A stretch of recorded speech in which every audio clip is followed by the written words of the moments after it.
क्या हुआ विनोद? तुम अपनी बहन से मिले? कैसी है वो ठीक तो है ना? हाँ, नंदी नंदी ब- ब- म- मेरी बहन बड़ी मुसीबत में है। वो जो सेठ है ना, वो कोई मामूली इंसान नहीं है। वो काला जादू करता है और और वो किसी काले साए से मिला हुआ है। और उसने अब तक 20 लड़कियों की, हाँ हाँ, 20 लड़कियों की बलि दे दी है। और बस एक और लड़की की बलि देने की बात कर रहा है, और वो मेरी बहन राधा है। हे नंदी, हे नंदी, मुझे मुझे अपनी बहन को उसके चंगुल से किसी भी हाल में बचाना होगा। हाँ, यही तो मैं भी सोच रहा था कि वो कई सारे गुलाम को लाया तो था, लेकिन सब गायब हो गए और एक राधा ही क्यों उसके पास थी। हाँ, यानी कि राधा की उम्र नहीं हुई थी और बाकी सब जो जितने गुलाम वो लेकर आया था, सब 17-18 वर्ष की हुआ करती थीं। अब समझ आया। समझ गया ना सब। लेकिन अब ये बता कि हमें इस समस्या का सामना कैसे करना होगा, इसका उपाय क्या होगा। चलो, अब हाँ, मेरे पास एक उपाय है। यहीं से घने जंगलों के बीच एक साधु महाराज बैठते हैं। हमें उनके पास जाना चाहिए। वो हमें कोई ना कोई उपाय जरूर बता देंगे। चलो। हाँ, तो ठीक है, चलो, चलते हैं, चलो। दोनों अंधेरे जंगल की ओर निकल पड़ते हैं और थोड़ी ही दूर जाने के बाद साधु महाराज के पास पहुंचते हैं। देखो विनोद, यही वो साधु महाराज हैं जो हमारी मदद कर सकते हैं। जाओ, बात करो। हाँ, ठीक है, चलो चलते हैं। फिर दोनों साधु महाराज के पास जाते हैं। बताओ, कैसे आना हुआ? साधु महाराज, मेरी मदद कीजिए। मेरी बहन एक बहुत बड़ी मुसीबत में है। एक सेठ उसे अपनी गुलाम बना के रखा है, और पूर्णिमा के दिन 18 साल होते ही उसकी बलि एक काले साए को देने वाला है। आखिर इसका क्या सच है, और वो ऐसा क्यों कर रहा है, पता नहीं। और पता है, वो लगभग 20 लड़कियों की बलि दे चुका है। अच्छा, यानी तू उस सेठ की बात कर रहा है।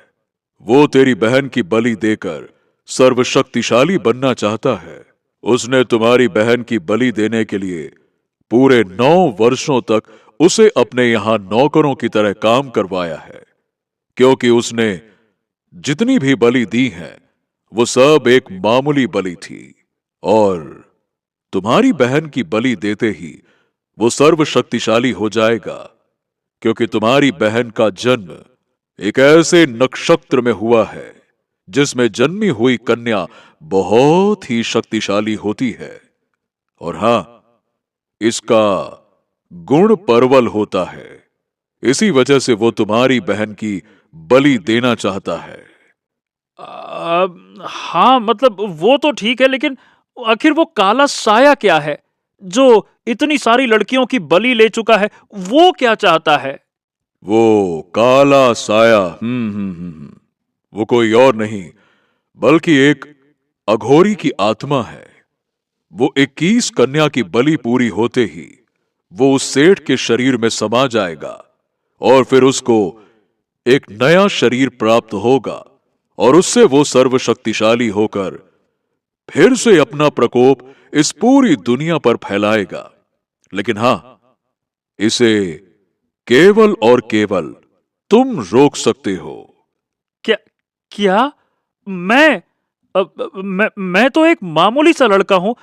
भला मैं इतने बड़े अघोरी की आत्मा को, मैं उसे कैसे रोक सकता हूं? मैं कैसे उसका सामना कर सकता हूं? मतलब। क्योंकि तुम्हारी बहन का नक्षत्र जिस काल में है, तुम्हारा भी नक्षत्र उसी काल से जुड़ा हुआ है। इसीलिए तुम्हें कल पूर्णिमा की रात जैसे ही वो तुम्हारी बहन की बलि देगा, उसी वक्त तुम्हें अपनी बहन के साथ में खड़े हो जाना है। तभी वो साया वो बलि नहीं ले पाएगा, और तुम दोनों एक होकर काले साए का सामना कर सकते हो। ठीक है, अगर ऐसा है तो हम दोनों ये करने के लिए तैयार हैं। ठीक है। जी साधु महाराज, कुछ भी हो जाए, पर मैं अपने मालिक के इन दोनों बच्चों को कुछ नहीं होने दूंगा। फिर दोनों वहां से निकल पड़ते हैं। तभी मीरा उनके सामने आकर खड़ी हो जाती है। तुम? अरे तुम यहाँ क्या कर रही हो? चली जाओ यहाँ से, चलो जाओ। तुम कहाँ जा रहे हो? मैं तुम्हें ढूंढ ढूंढ कर बहुत परेशान हो गई। चलो, मुझे मुखिया से बचा लो। वो मुझसे शादी करना चाहता है। मुझ पर वो गलत नजर डाल रहा है। पहली बार मैं तुम्हारे पास गया था तो तुमने मुझे पूरे गांव वालों से मार खिला दिया, जबकि मैं तुम्हें बहन मानता था। बहन बहन बहन करके बोल रहा था। मैं तुम्हारी कोई मदद नहीं करने वाला। चुपचाप यहाँ से चली जाओ, जाओ।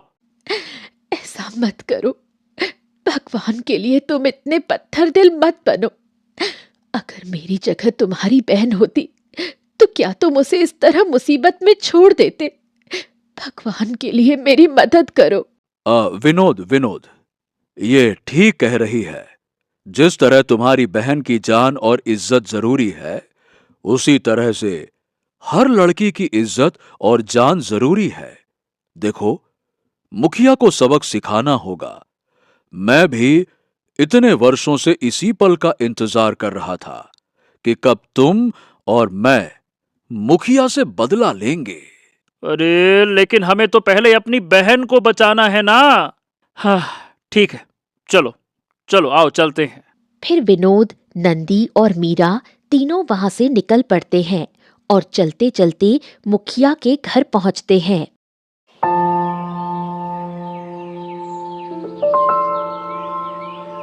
अच्छा। तो तुम इन दोनों को भी लेकर आ गई हो, लेकिन ये दोनों मेरा कुछ नहीं बिगाड़ सकते। चल, जल्दी से शादी का जोड़ा पहन और मेरे साथ मंडप में बैठ जा, वरना तुम्हारी माँ आज आखिरी सांस ले लेगी। आज, अरे देख क्या रही है, जल्दी कर ले। तुम मुखिया हो, लेकिन इस तरह जोर जबरदस्ती नहीं कर सकते हो। मेरी माँ को छोड़ दो। मैं तुमसे शादी कभी नहीं करना चाहती। ए मुखिया, तूने मेरे परिवार के साथ बहुत गलत किया और अब तुम इसके परिवार के साथ भी गलत कर रहे हो। चुपचाप इसको छोड़ दो, इसकी माँ को छोड़ दो और यहां से चले जाओ, नहीं तो आज तुम्हारा राम नाम सत्य हो जाएगा। अच्छा, अरे रे रे रे, मैं तो डर गया, मैं तो डर गया। सुन रे, तू एक मामूली सा छोकरा होकर मेरा कुछ नहीं बिगाड़ सकता। गांव का मुखिया कहते हैं मुखिया, समझा? तभी नंदी जोर से दौड़ता हुआ आता है और मुखिया को एक सींग मारकर उसे जमीन पर गिरा देता है।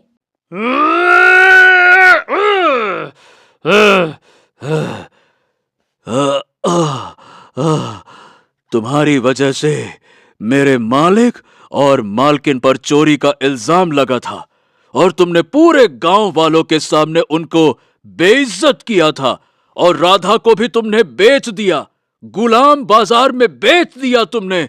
आह, आह, ये सब कैसे याद है तुमको? आह, आह, आह, क्योंकि क्योंकि मैं वफादार था और अपने मालिक का बदला लेना चाहता था, और आज विनोद के आते ही मुझ में हिम्मत आ गई। तभी गांव वाले इकट्ठा हो जाते हैं। ये तो भाई बहुत गलत किया मुखिया ने, इसकी सजा मिलेगी इसको। सब लोग मिलकर मारो इसको, मारो, है, मारो मारो। फिर सभी मिलकर मुखिया को बहुत मारते हैं। अरे अरे मुझे माफ कर दो, मुझसे गलती हो गई, मैं लालच में आ गया था। अब मैं ऐसा नहीं करूंगा। रे, मुझे छोड़ दो, अरे मुझे छोड़ दो। तुमने मेरी मदद की और मेरी माँ को बचा लिया। बेटा, मुझे नहीं पता था वो घर तुम्हारा है और मुखिया मुझे बेच रहा है, तो मैं वो घर कभी नहीं लेती। हाँ, चलो अब जो हो गया सो हो गया। मुझे यहां से जाना चाहिए। मुझे राधा को बचाना है। चलो नंदी। मैं भी तुम्हारे साथ जाना चाहती हूँ। मैं भी तुम्हारी बहन को बचाने में मदद करूंगी। तुम्हें मदद करने की जरूरत नहीं है। चली जाओ यहां से। मैं खुद ही अपनी बहन को बचा लूंगा। बहुत बहुत धन्यवाद। तुमने मेरी रक्षा की है और मेरी माँ को बचाया है, तो मुझे तुम्हारी बहन को बचाना ही है, वरना मैं कभी चैन से नहीं रह पाऊंगी। ए विनोद, अरे अब जाने भी दे इसको। अगर 3 रहेंगे ना तो थोड़ा साथ मिल जाएगा। क्यों इतना मुंह फुला के घूम रहा है?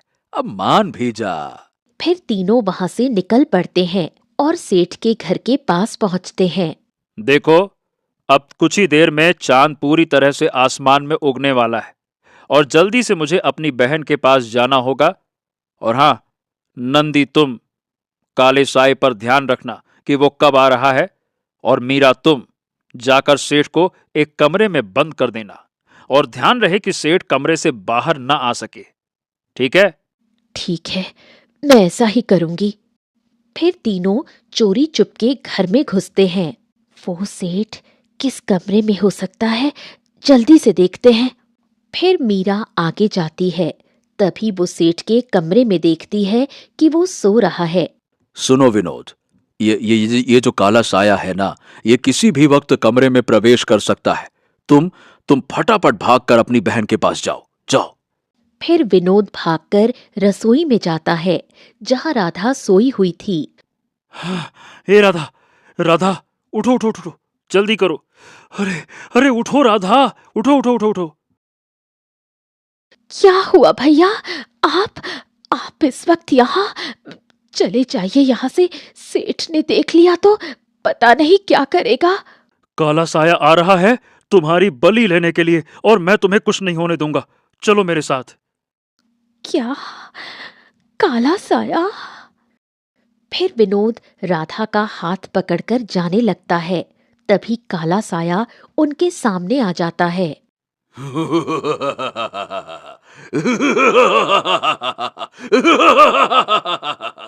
कौन हो तुम और मेरे शिकार के साथ क्या कर रहे हो? चले जाओ यहां से। ये मेरा शिकार है, मेरा शिकार। तू मेरा कुछ नहीं बिगाड़ सकता। चले जाओ यहां से, नहीं तो बचोगे नहीं।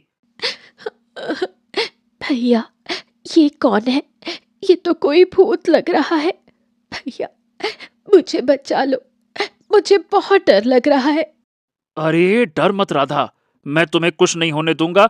मैं तुम्हारी रक्षा करूंगा, ठीक है ना? मैं हूं ना? हाँ। तभी काला साया विनोद के नजदीक आने लगा। इतने में ही नंदी उसके सामने आकर खड़ा हो जाता है। तुम इन दोनों को छू भी नहीं सकते। चले जाओ यहां से, चले जाओ।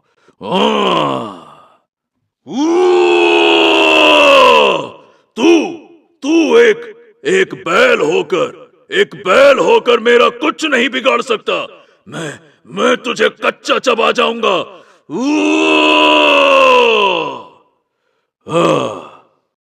तभी काले साए से तेज रोशनी निकलती है, जिससे कि नंदी वहीं पर मर जाता है।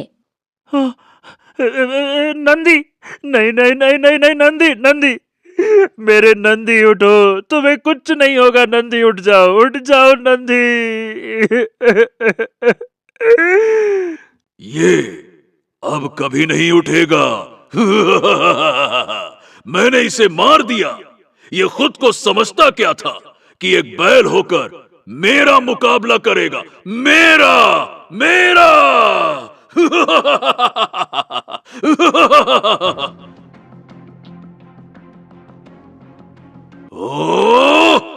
और ये सेठ कहां रह गया? उसे तो अभी इस वक्त यहां होना चाहिए था।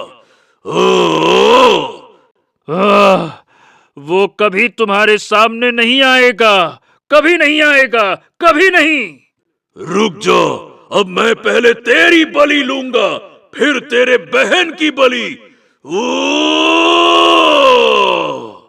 इतना कहकर वो हमला करने लगता है। तभी राधा विनोद का हाथ पकड़ लेती है।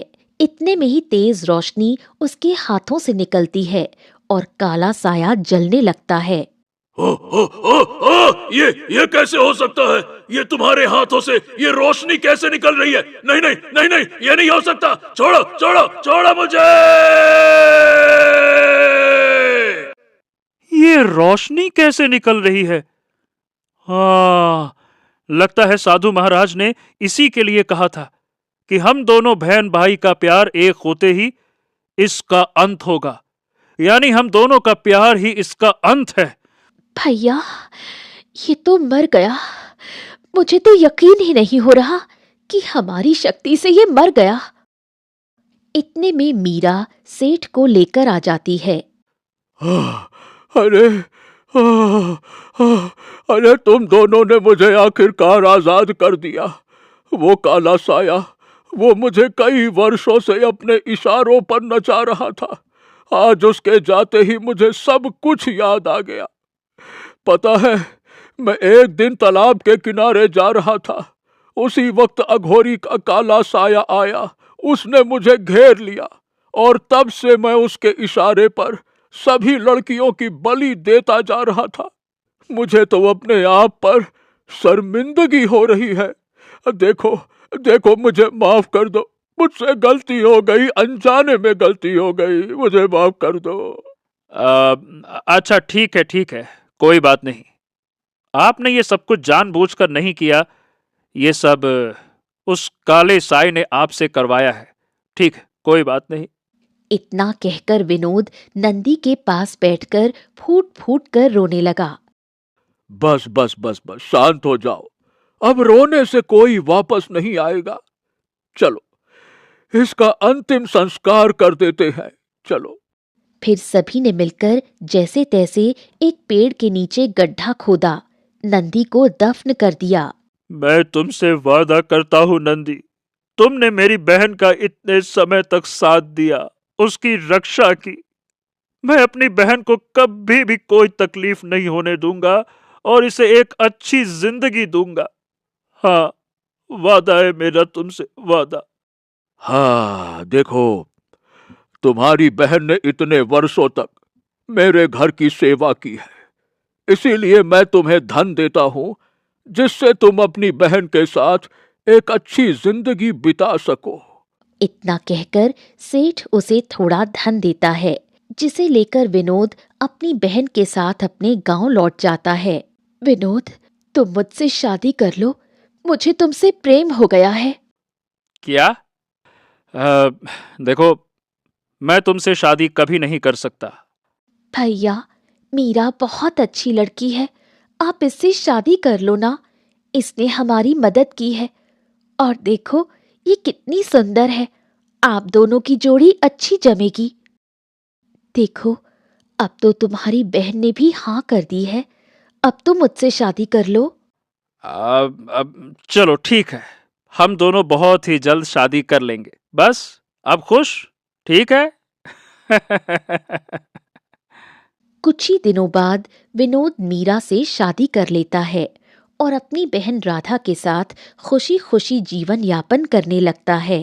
तो दोस्तों, ऐसी ही अनोखी और रसभरी कहानियाँ देखने के लिए हमारे चैनल को सब्सक्राइब करें